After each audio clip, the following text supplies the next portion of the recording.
Hello everyone, back to my channel. তোমরা সব কেমন আছো? আশা করি ভালো আছো।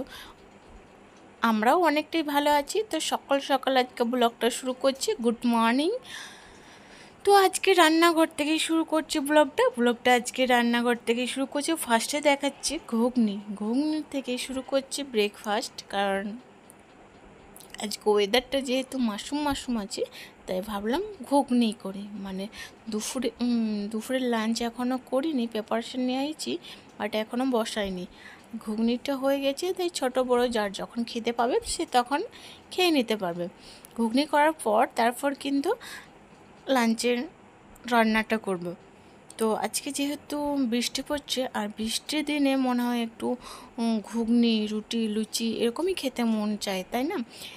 তো আমার তো যেদিন বৃষ্টি পড়ে সেদিন তো মনে হয় ভাজাভুজি, খিচুড়ি, মানে ফেভারিট খাবারগুলো খেতে ইচ্ছা হয়। আর এই যে দেখতে পাচ্ছ, এই যে খাসির মাংস নিয়ে এসছে, এটা ম্যারিনেট করে রেখে দিয়েছি। খাসির মাংস এটা একটু বড় মোটো পেঁয়াজ দিয়ে ম্যারিনেট করে রেখে দিয়েছি, কারণ খাসির মাংসটা আজকে ভীষণ সুন্দর ছিল, দেখে মনে হচ্ছিল কাঁচাই খেয়ে নিই।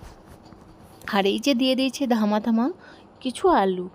মাটনের মধ্যে আলু যদি না দিই, মাটনের রান্নাটাই মনে হয় সম্পূর্ণ হলো না। 2-3 পিস মাটন আর তার সাথে 1 পিস আলু, সত্যি বলছি একদম জমে যায়, মানে এক থালা ভাত নিমেষেই শেষ হয়ে যায়। আর এই যে মাটন বলে কথা, সেটা যদি প্রেশার কুকারে যদি রান্না হয় তাহলে তো আর তুলনাই নেই। মাটন সবাই রান্না করতে পারি আমরা কম বেশি ভালোভাবে, তাই না? মাটনের বেস্ট রান্নাটা হচ্ছে। আর এই যে মাটনে যে ম্যারিনেট করে রেখে দিয়েছিলাম আলুটা, সেই গামলার মধ্যে একটু তেল ছিল, তাই আলুটা আর লবণ হলুদ আর এই যে একটু তেল ছিল, এই গামলার মধ্যে দিয়ে দিচ্ছি, বেশ ভালো করে যেন মাখা হয়ে যায় আলুটাতে। আর এই যে হাত ধুয়ে রাখা যে লবণ তেলের জলটা ছিল, সেই জলটা একটা বাটির মধ্যে রেখে দিয়েছি, কারণ এই জলটা কষার সময় লাগতে পারে, মটনটা কষার সময়। তো এই যে ভালোভাবে মটনটা কষিয়ে নিয়েছি, আর দিয়ে দিচ্ছি আলুগুলো। না, আলুগুলো কিন্তু আজকে আমি ফ্রাই করিনি, একদম ওপেনলি, মানে মটনটা আমি কষার পর কিন্তু 10-12টা সিটি ফেলে আর পর কিন্তু আমি এটা আলুটা দিয়েছি, কারণ কষানোর পরে যদি আমি আলুটা দিয়ে দিই তাহলে মাটনের যে শক্ত যে হাড্ডিগুলো থাকে সেগুলো কিন্তু নরম হবে না। আর মাটন মানেই তুলতুলি নরম মাংসটা খেতে যদি নাই পেলাম তাহলে মাটনের স্বাদটা কী করে উপভোগ করলাম, তাই না? তো মাটন খেতে গেলে মাটনটা ভালোভাবে বয়েল করতে হবে, তারপর আলু দাও, যে কোনো দাও, তখন তারপর সেটা দেবে। আর এই যে মাটন মশলাটা দিয়ে দিলাম, এই মশলাটা কিন্তু বেশ গন্ধ ছাড়ে। এই মশলাটা দিয়ে দেওয়ার পর মানে গোটা বাড়ি মহা করবে, মানে এত গন্ধ ছাড়বে। আর এই যে এটা হচ্ছে এলাচ পাউডার, এই যে আমি এক ঢাকনার মতো দিয়ে দিচ্ছি। আর এত সেন্ট ছাড়ছিল, আর দেখেই তো লোভ লাগছিলো। আর এই যে গামলার জলটা দিয়ে দিয়েছি ধুয়ে রাখা, তো সেই জলটা দেখতে পাচ্ছ কতটা ইয়াম্মি দেখতে লাগছে। আর খুব ঘন করে নেই, মাটনটা পাতলা ঝোল করেছি। বৃষ্টির দিনে পাতলা এরকম মাটনের ঝোল খেতে কিন্তু কার কার ফেভারিট সেটা অবশ্যই কমেন্ট বক্সে কমেন্ট করতে ভুলবেন না, ওতে অবশ্যই কমেন্ট করতে ভুলো না। দেখতে পাচ্ছ আমার ফাইনাল লুক মটনের রান্না। অনেকক্ষণ ওভেন থেকে নামিয়ে নিচ্ছি, ভাবলাম মটনের শেষ রেসিপিটা তোমাদের সঙ্গে দেখিয়ে নিই। ফাইনাল লুকটা আমার কি হয়েছে, কতটা গ্রেভি হয়েছে আর কতটা কী হয়েছে, চলো তোমাদের সঙ্গে চামচ নিয়ে একবার দেখিয়ে দিই। তো এই যে হাতা নিয়ে তোমার দেখাচ্ছি, এই যে একটু মাংস আর চর্বি আছে, দেখতে পাচ্ছ? ঝোলটা একদম পাতলা রেখেছি, মানে কোনো শরীর খারাপের কোনো চান্স নেই, কারণ এই যেহেতু গরমের মধ্যে আর আজকে হঠাৎ বৃষ্টি পড়ছে, তাই ভাবলাম না এত মশলা দিয়ে খাবার খাওয়া যাবে না।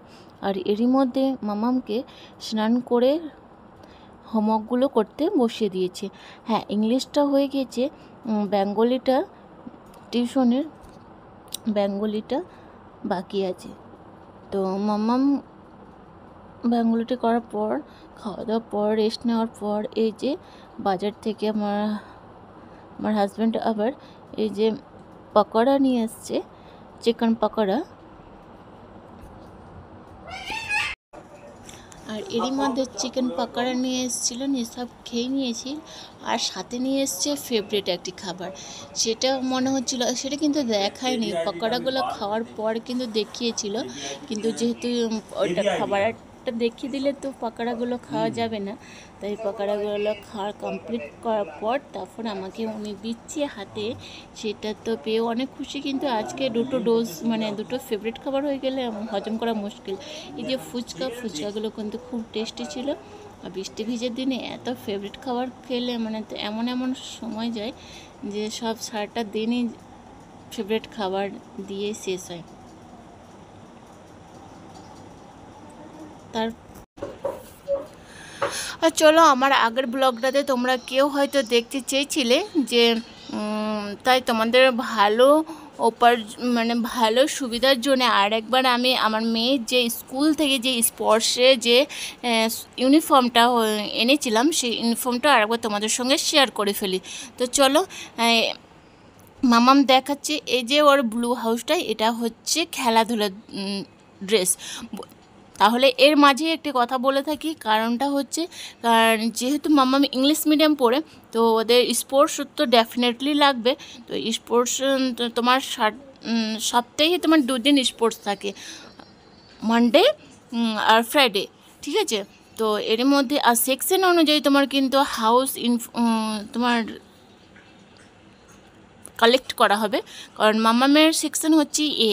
তো এ সেকশন যাদেরই আছে, এই ব্লু আর হোয়াইট মোজা, হোয়াইট শুজ, তো এটাই LKGদের। আর মাম্মাম ক্লাস হচ্ছে LKG।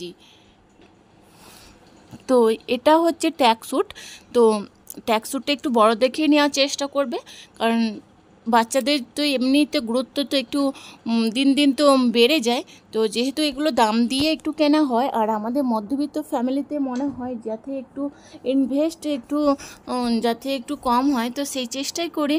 তো যখন কিনবে তখন একটু বড় সাইজ দেখে কিনলে কি ভিতর দিকে তুমি নিজে বাড়িতে হোক, টেলারে গিয়ে হোক, তুমি একটু র্যাপার করে দিলে নিচের দিক দিয়ে কোনো বোঝা যাবে না এতটা।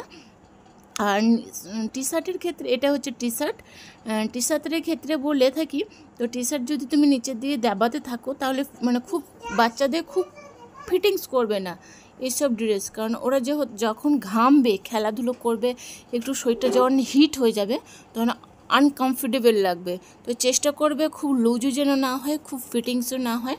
তো সেই অনুপাতে বাচ্চাদের এই ইউনিফর্মগুলো প্যারেন্টসরা কিন্তু ভালোভাবে দেখে নেবে। আর এটা হচ্ছে একটা সক্স। তো মামাম তো এই ফার্স্ট মানে ওদের ইউনিফর্ম দিয়েছিল, স্কুল থেকে লিখে দিয়েছিল গ্রুপে, যে তারপর হঠাৎ দেখছি একদিন যে স্পোর্টস ড্রেসটাও চায়। তো সেই যখন কিনতেই হবে, তখন ওদের নিয়ম মতন পালন করার রুটিন না পালন করে তোমার 1000 টাকা তো ফাইন লেগে যায়। তো কি দরকার এত ফাইন না? তো চেষ্টা করবে সবসময় ভালো স্কুলে বাচ্চাদেরকে যখন ভর্তি করবে, তখন সেই রুলস মেনে চলার চেষ্টা করবে, কারণ তাহলে বাচ্চাদেরও কি বলবো, বাচ্চাদেরও যে লাইনটা থাকে সেটা কিন্তু বেশ ভালো থাকে, বেশ স্ট্রং থাকে। আর এই দুটো হচ্ছে সোর্স। তো চলো দেখে দিই। আর আমার ব্লগটা যদি ভালো লাগে, please like, comment, share, subscribe করতে ভুলবে না। অতি অবশ্যই চ্যানেলটাকে সাবস্ক্রাইব করে ফেলবে। আর যারা করে ফেলেছো অলরেডি, তাহলে তাদেরকেও অসংখ্য ধন্যবাদ।